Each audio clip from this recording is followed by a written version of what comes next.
Hello. Good afternoon. Please take your seats. We're ready to begin. Welcome to the Latino Coalition Legislative Summit. Thank you all for being here. What a great morning we had today.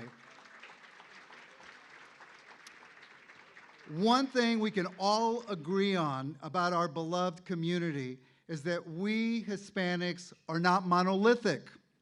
We don't agree on everything, not within our businesses, not within our families, not even the soccer teams that we support. But there is one voice in the Latino community that speaks about the issues that are important to us.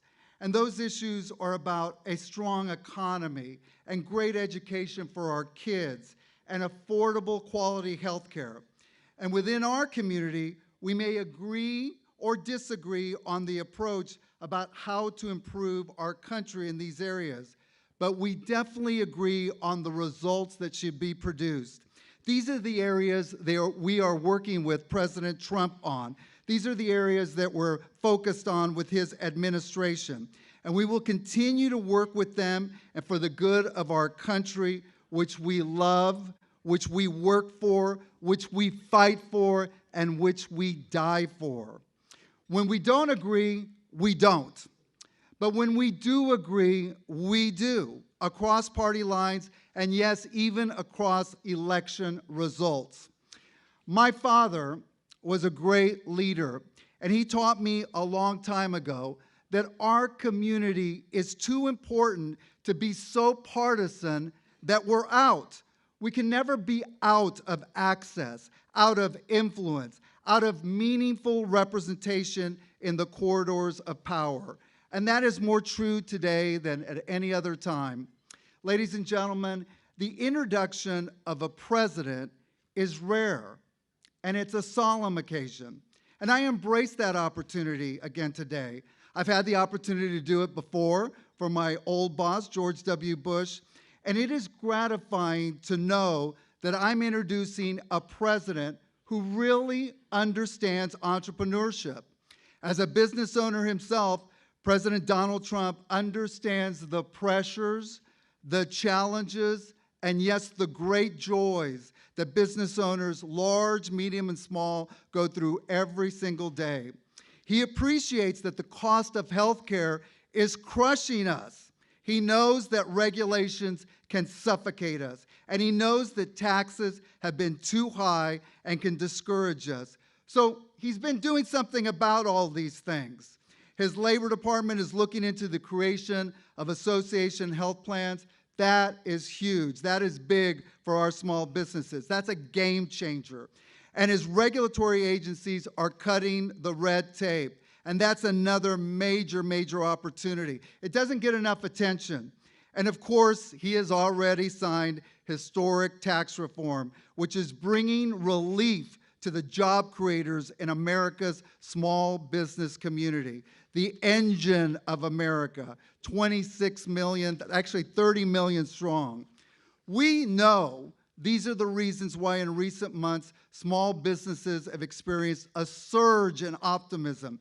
And because small businesses make up half of our economy, an optimistic small business sector is good for the economic growth and job creation that this country still desperately needs.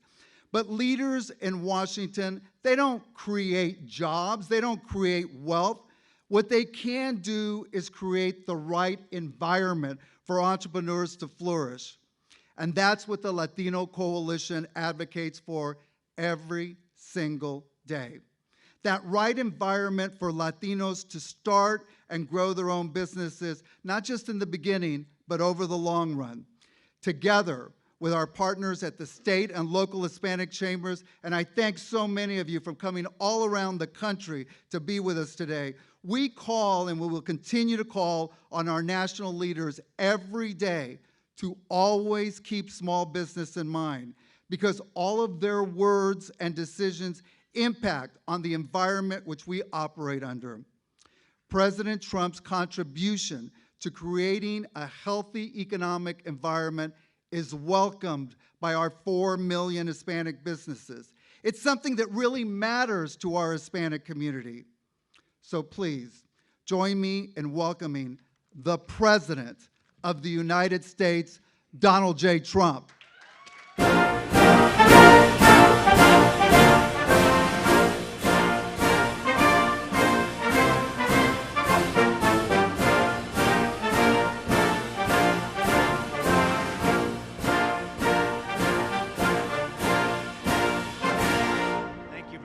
Thank you, and thank you, Hector. I'm thrilled to be here with so many of our incredible leaders in the Latino business community. And you folks are good business people. I know that. I know that for a fact. I've had to compete against you for a long time. In fact, I said, I want to get out of that. I want to be president. It's easier. But I especially want to thank Chairman Hector Barreto for the invitation and for the many years of his leadership on behalf of America's small businesses. I also want to recognize Secretary Chow, who's joining us today. Elaine? Hi, Elaine. You're doing a fantastic job, by the way. Thank you very much, Elaine. Most of all, I want to thank all of you, the Latino business leaders, who are living proof that the American dream is back and stronger than ever. The Latino community embodies the pioneering spirit of America. We're a nation that loves adventure, and you love adventure, that celebrates risk-taking and that embraces faith and family as the true center of American life. As president, I am committed to unleashing the full potential of the Latino community by removing government burdens, by restoring safety and security to our neighborhoods, and by defending America's interests so that all of our citizens can prosper. America First is about unity. It's about coming together as one family, one big, beautiful American family, no matter our race or color or creed, to protect our jobs, our communities, and our country. We want all Americans to thrive and flourish together. Our program is working far beyond our wildest expectations. We've created nearly 3 million jobs since the election. Think of that, 3 million jobs. If I would have said that prior to the election, nobody would have believed it. All right? They would not have believed it. Today, we have more Hispanic Americans working than ever before in our history, setting records. New jobless claims have hit a 48-year low last week. And last year, the Hispanic unemployment rate reached the lowest level in history. Congratulations. And I'm proud to report Hispanic unemployment has now remained at or below 5% for the longest period of time ever recorded. You're doing very well. That's good. Consumer confidence is at an 18-year high. Business confidence is through the roof, with a record number of small business owners saying that now is a good time to expand. And by the way, we're going to keep your playing field level so that we don't have outside interests coming in and hurting our country, which they've been doing. They've been doing a lot of that over the last 25 years, and we're doing a lot of things to stop that. And you're seeing that actually already in the numbers. That's why these numbers have been so good, or great, I might add. Latino-owned businesses now make up more than 10% of all businesses in the United States, providing jobs for more than 2 million American workers.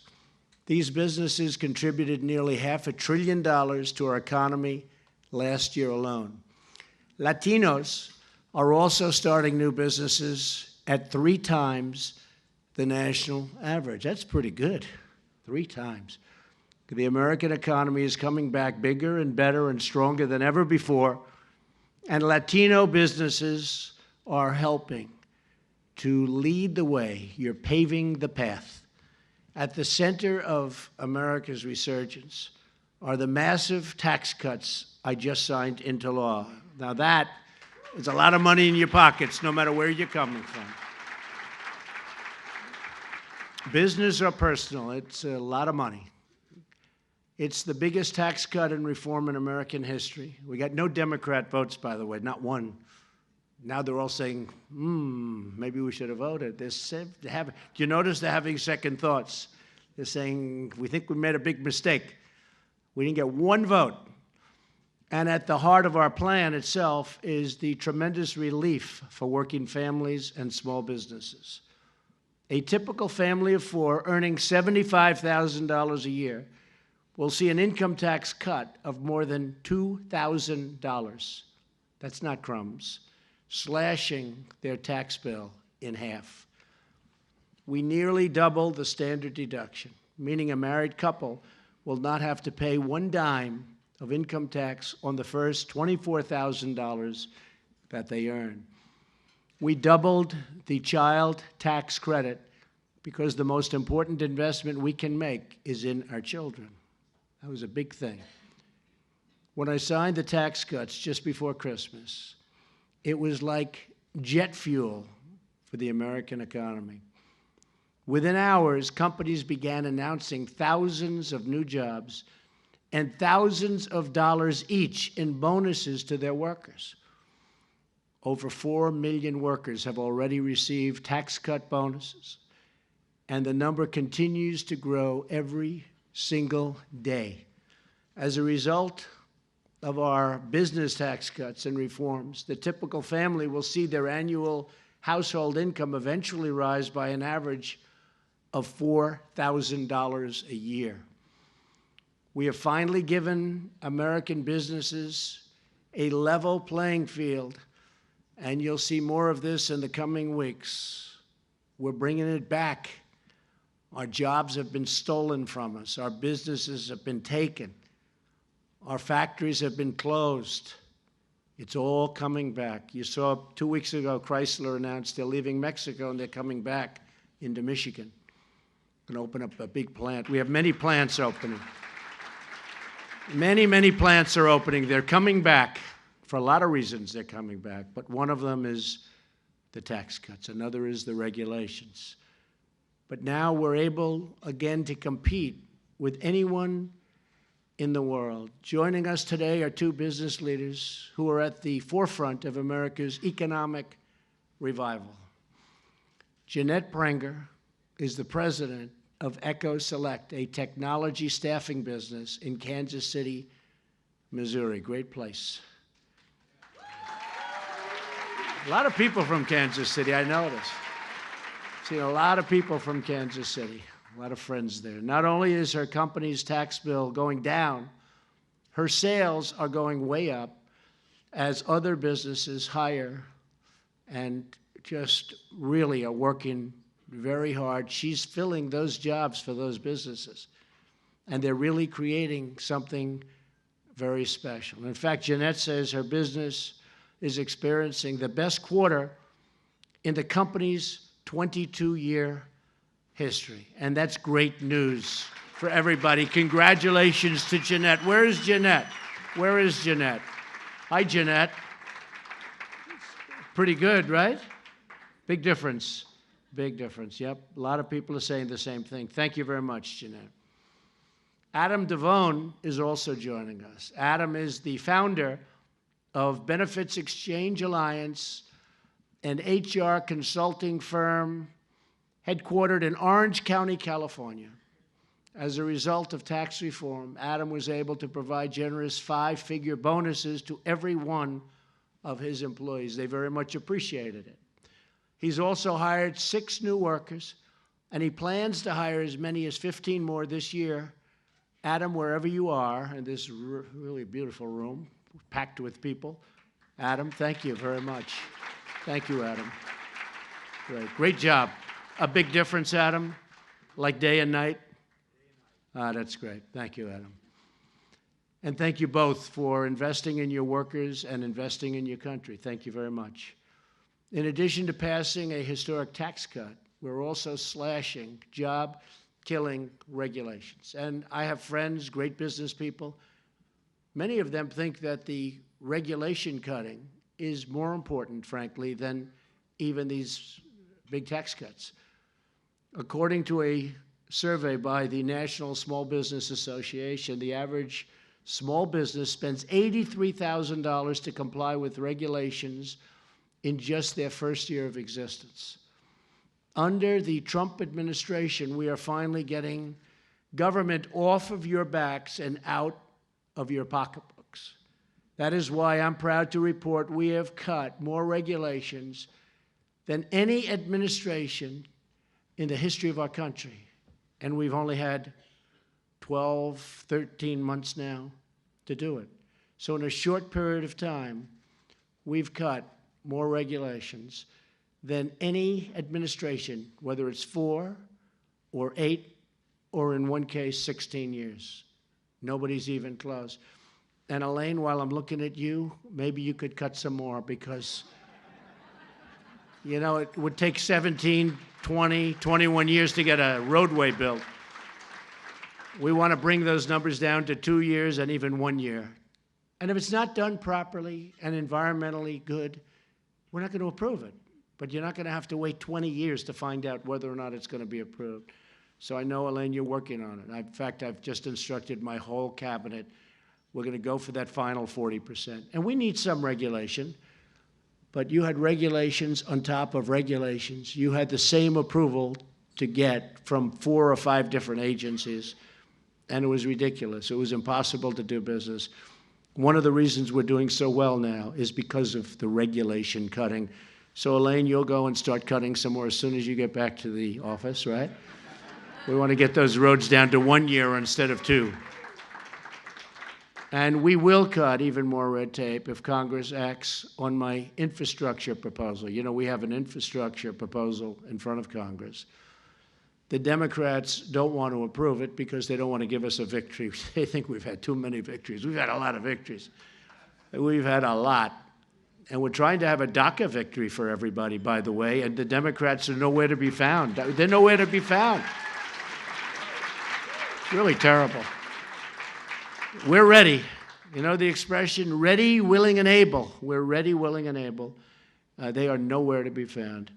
But also infrastructure. Also the people in the administration. We have hundreds of people sitting out there, and they're obstructionists. They don't want to approve them. So then we get blamed for not having. It is just a terrible thing. Elaine, we have so many people, is that correct? So many people from other agencies. Your agency gets pretty good treatment, I think. But I will say that many of the agencies just have so many people out there, including diplomats from, as an example, Germany, major countries. We have diplomats. They wait online because the Democrats don't want to approve them because they want to obstruct. And that's not good. It's never been like this, ever. They've never held them this long. Republicans have never done this to this extent with the Democrats. And Schumer and the Democrats ought to get going because it's the wrong thing for our country. It's a very terrible thing. I've asked Congress to pass a bill that generates $1.5 trillion on infrastructure and cuts the permitting process from 10 years down to 2 years or even less. After years of rebuilding other countries, and we have built a lot of countries, it's time to start building our country again.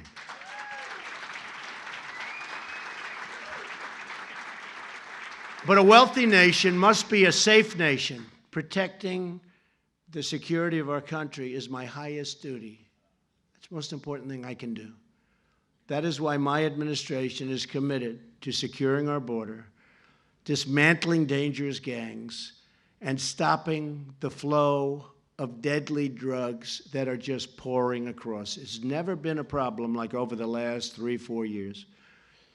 And we're doing a job, and I will say the Border Patrol and the ICE and all of the different people that are working so hard, law enforcement generally, they're working so hard on the drug problem. It's never been a problem.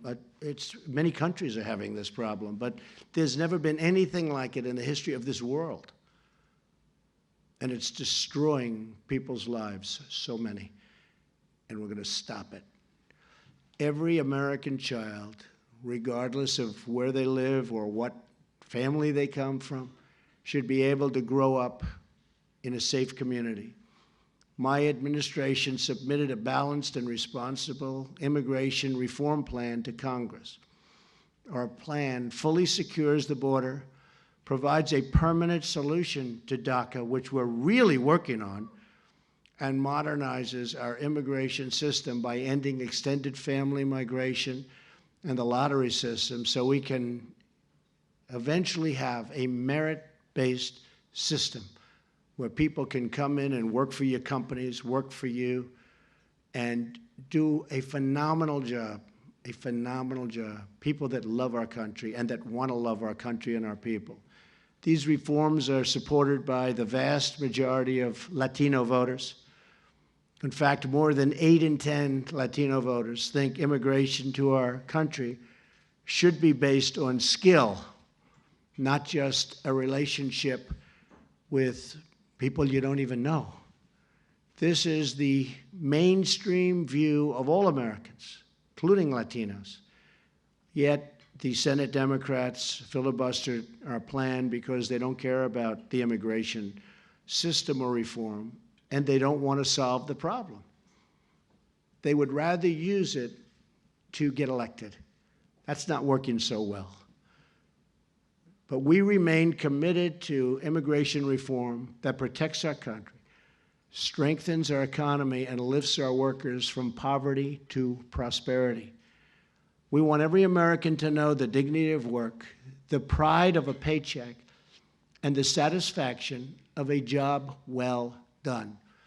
Because when our people are free to live their lives and to follow their hearts, there is nothing at all that we cannot achieve. What we are witnessing now is the rebirth of the American dream. Everybody in the world is talking about it. It looks a little nasty when you watch the news, or as I sometimes call it, the fake news. But everybody in the world is talking about what's happening in the United States. It's really incredible. Best numbers in so many different ways. Companies, unemployment, so many records we're setting. The whole world is talking about it. And each of you here today, along with millions of hardworking Latinos all across our nation, are making that dream into a reality. You're really making America great again. A lot of the people in this room are making America great again.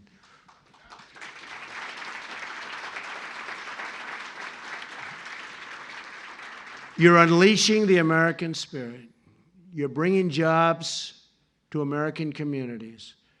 And you are fighting for the American way, because you know that America is a nation that thinks big, dreams even bigger, and always reaches for the stars. You're reaching for the stars. I know so many of you, you're reaching for the stars. You have been for a long time, and now you're getting there. Together, we will build great buildings, invent incredible new products, discover amazing new technologies, and blaze bold new trails in science and medicine and the arts. And we will do it all with American skill, American grit, and American pride. This is our time. This is our moment. Go get DACA. Go push those Democrats. I'm telling you, it's close. So this is a moment for DACA, for all of us. But this is a very special moment. A lot of tremendous things can happen here. Right now, so many tremendous things can happen if people want them to happen. This is how we are taking care of our people, taking care of our country. I just want to thank all of you for being here. Having known so many in the room and having respected all of you, I can say that I'm very proud of you, and I know you're very proud of our country. So thank you all very much. God bless you, and God bless America. Thank you very much. Thank you. Thank you.